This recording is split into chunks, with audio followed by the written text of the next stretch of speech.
এই পর্যায়ে আমি বক্তব্যের জন্য অনুরোধ জানাচ্ছি আজকে এই বইমেলা 5 দিনের বইমেলার উদ্বোধনী অনুষ্ঠানের প্রধান অতিথি এবং রাজশাহীর সামাজিক সাংস্কৃতিক ও রাজনৈতিক অঙ্গনের অন্যতম পুরোধা প্রাণপুরুষ বীর মুক্তিযোদ্ধা প্রফেসর রুহুল আমিন প্রামাণিক এবং তাকে এই বইমেলা উদ্বোধনের জন্য অনুরোধ জানাচ্ছি।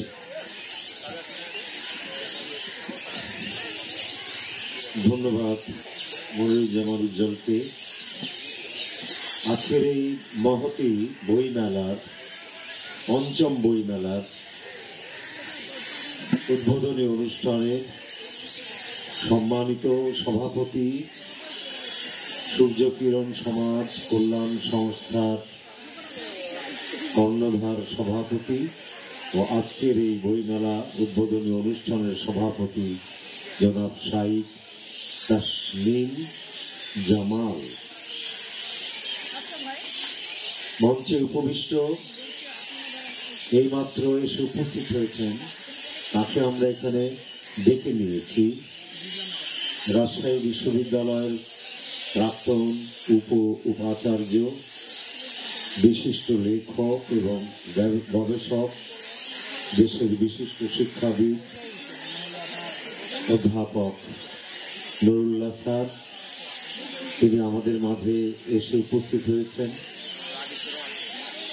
এইভাবেই উনি পথে হেঁটে আসছিলেন, সম্ভবত বইমেলাতেই উনি প্রবেশ করেছেন, সঙ্গে তার প্রিয় সহধর্মিনীও আছেন দেখলাম। তো এইভাবেই এই বইমেলায় মানুষের সঙ্গে মানুষের মিলন ঘটায়, পান্থজনের সখা হে পথে চলায় সেই তো তোমায় পাওয়া। আজকে এই মঞ্চে উপবিষ্ট রাজশাহী কলেজের স্বনামধন্য অধ্যক্ষ, যিনি তার কর্ম সাধনা দিয়ে, তার সমস্ত শিক্ষক মণ্ডলী ছাত্রছাত্রীদের দিয়ে বাংলাদেশে তিনবার রাজশাহী সরকারি কলেজকে শ্রেষ্ঠ পুরস্কারে ভূষিত করেছেন, সেই স্বনামধন্য অধ্যক্ষ শিক্ষাবিদ জনাব প্রফেসর হাবিবুর রহমান স্যার, মঞ্চে উপবিষ্ট বীর মুক্তিযোদ্ধা, রাজশাহী মহানগর ইউনিট কমান্ডের সাবেক কমান্ডার জনাব doctor Mohammad Abdul Mannan, sector commander forum মুক্তিযুদ্ধ ৭১ রাজশাহী বিভাগের সুযোগ্য সভাপতি বীর মুক্তিযোদ্ধা আবুল হাসান খন্দকার, মঞ্চে উপবিষ্ট এককালের যৌবন সাম্রাজ্যের যুবরাজ, রাজশাহী কলেজের প্রখ্যাত ছাত্রনেতা এবং রাজশাহী তথা উত্তরাঞ্চলের প্রখ্যাত ছাত্রনেতা এবং 12 নম্বর ওয়ার্ড তথা রাজশাহী শহরের মাঝখানের যে প্রাণ স্বরূপ যে ওয়ার্ড, এই 12 নম্বর ওয়ার্ডে তিনি চারবার জনপ্রতিনিধি, এবারও তিনি বিজয়ী হয়েছেন, শরীফুল ইসলাম বাবু। মঞ্চে উপবিষ্ট আছেন আমার নামেই নাম মিতা, তিনি জাহাজঘাট অঞ্চলে থাকেন, 25 নম্বর ওয়ার্ডের আওয়ামী লীগের সহসভাপতি জনাব রুহুল আমিন। সামনে উপবিষ্ট আমার সহকর্মী শক্তিমণ্ডলী, সুধীমণ্ডলী এবং এই বইমেলাতে আগত পান্থজনের সখাবৃন্দ, সালাম ও শুভেচ্ছা। প্রথমেই মহান ভাষা শহীদদের অমর আত্মার প্রতি এবং জাতির পিতা বঙ্গবন্ধু শেখ মুজিবুর রহমান, তার পরিবার পরিজন, জাতীয় চার নেতা এবং মহান মুক্তিযুদ্ধে ৩০ লক্ষ প্রাণ, তাদের প্রতি আমি বিনম্র শ্রদ্ধা জানাচ্ছি এই দিবসে। আর স্মরণ করছি ফেব্রুয়ারি 21 তারিখ দুপুর বেলা রক্ত, বৃষ্টি নামে, বৃষ্টি কোথায়, বরকতের রক্তে। হাজার যুগের সূর্য তাপে জ্বলবে এমন লাল যে সেই লোহিতেই লাল হয়েছে কৃষ্ণচূড়ার ডাল যে। চিনতে নাকি সোনার ছেলে ক্ষুদিরামকে চিনতে, রুদ্ধশ্বাসে প্রাণ দিল যে মুক্ত বাতাস কিনতে। পাহাড় তলির অগ্নিচূড়ায় ঝাঁপ দিল যে অগ্নি।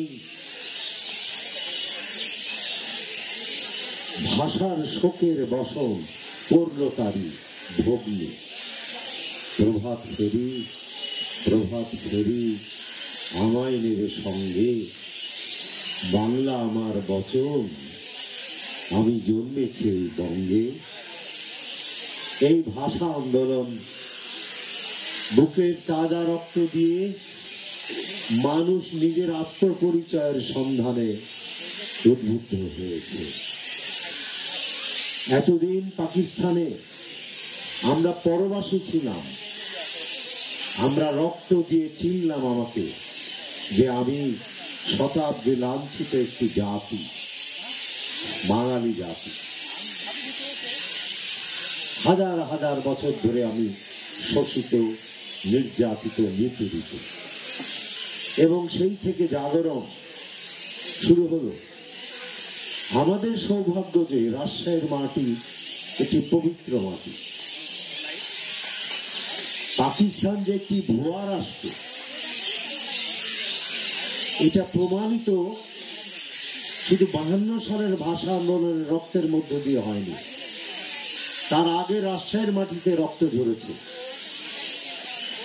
রাজশাহীর জেলে, এই যে সেন্ট্রাল জেলে 1950 সালে 24শে এপ্রিল নির্বিচারে প্রগতিশীল বন্দীদের গুলি করে হত্যা করা হয় খাপড়াওয়ানে 7 জনকে একসঙ্গে।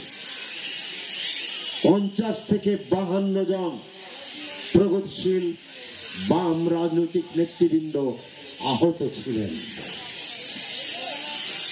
সেই দিনই পাকিস্তানে প্রমাণিত হয়েছে এটি একটি ভুয়া রাষ্ট্র, এটি একটি সাম্রাজ্যবাদী শোষণমূলক একটি রাষ্ট্র। এরপরে 52 সালে যখন রাজধানীতে ছাত্ররা বুকের তাজা রক্ত দিল, তখন রবীন্দ্রনাথের শেষ জীবনের একটি কবিতার কথা মনে পড়ে। সেই কবিতাটি এরকম: রূপনারায়ণের কুলে জেগে উঠিলাম, জানিলাম এ জগৎ স্বপ্ন নয়। পদ্মা মেঘনার যমুনার কুলে কুলে জেগে উঠিলাম, জানিলাম এ পাকিস্তান স্বপ্ন নয়। রক্তের অক্ষরে দেখিলাম আপনার রূপ, চিনিলাম আপনারে আধ হাতে, আধ হাতে, বেদনায় বেদনায়। সত্য যে কঠিন, কঠিনের ভালোবাসিলাম। বাঙালিরা কঠিনকে ভালোবাসতে শিখল। সে কখনো করে না বঞ্চনা, বঞ্চনা করেনি। বঙ্গবন্ধু শেখ মুজিবের জন্ম হয়েছে এবং এই ভাষা আন্দোলনের রক্তাক্ত পথ বেয়ে যে জাতীয় মুক্তি আন্দোলনের শুরু হলো, তা 1971-এর মহান মুক্তিযুদ্ধের মধ্য দিয়ে বঙ্গবন্ধুর নেতৃত্বে সারা পৃথিবীকে প্রকম্পিত করে আমরা বাংলা ভাষার একটি জাতি রাষ্ট্র প্রতিষ্ঠা করলাম। ভাষা আন্দোলন তাই আমাদের জাতীয় মুক্তি আন্দোলনের শক্তির উৎস। ভাষা আন্দোলন বারবার আসে, বলে মাথা নত করো না। ভাষা আন্দোলন বারবার আসে, বলে সামনে এগিয়ে যেতে গিয়ে বাধা আছে। ভাষা আন্দোলন বলে বাধা দিলে বাঁধবে লড়াই, মরতে হবে। পথ চুরি কি করবি বড়াই, সরতে হবে। এই ভাষা আন্দোলনে গত 5 বছর ধরে সূর্যকিরণ, সমাজ কল্যাণ সংস্থা যে বইমেলার আয়োজন করেছে। প্রথম বইমেলাতে আমি এসেছিলাম, আরো কয়েকজন মুক্তিযোদ্ধা ছিলেন। আমরা দেখেছিলাম এই তেজি তরুণদের চোখে মুখে সূর্যের আলো। 5 বছর তারা এই সংগঠনটি ধরে রেখেছে এবং 5 বছর ধরে বইমেলা করছে, কিন্তু তারা বুক দিয়ে ফেলে এটা চালাচ্ছে। এই যে তেজি তরুণ বইমেলা করছে, ঘরের খেয়ে বনের মোষ তাড়াচ্ছে, তাদেরকে আমরা জাতি হিসেবে স্বীকৃতি দিতে পারি না।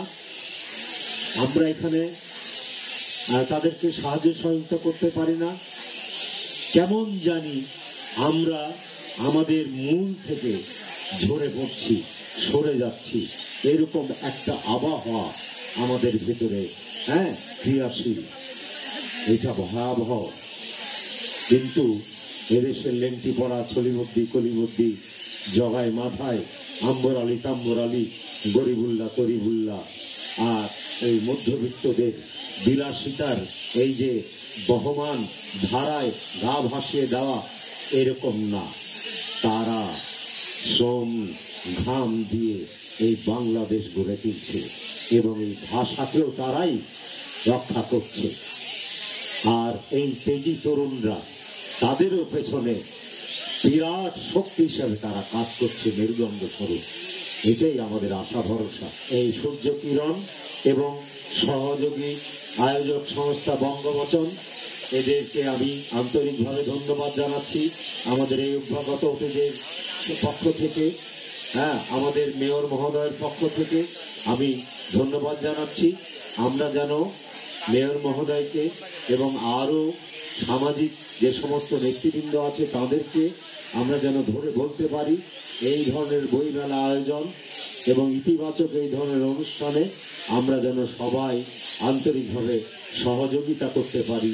এইটা আমরা আজ থেকে এটা চেষ্টা করব। ধন্যবাদ সবাইকে। এই মেলা, বইমেলা প্রাণের মেলা, জ্ঞানের মেলা, এগিয়ে যাওয়ার মেলা। এই মেলা 5 বছর ধরে সূর্য কিরণ সমাজ কল্যাণ সংস্থা এবং অন্যান্য পুস্তক প্রকাশনী সংস্থা তেজি তরুণদের, তারা এটা করছেন। তার জন্য তাদেরকে আন্তরিক ধন্যবাদ জানাচ্ছি।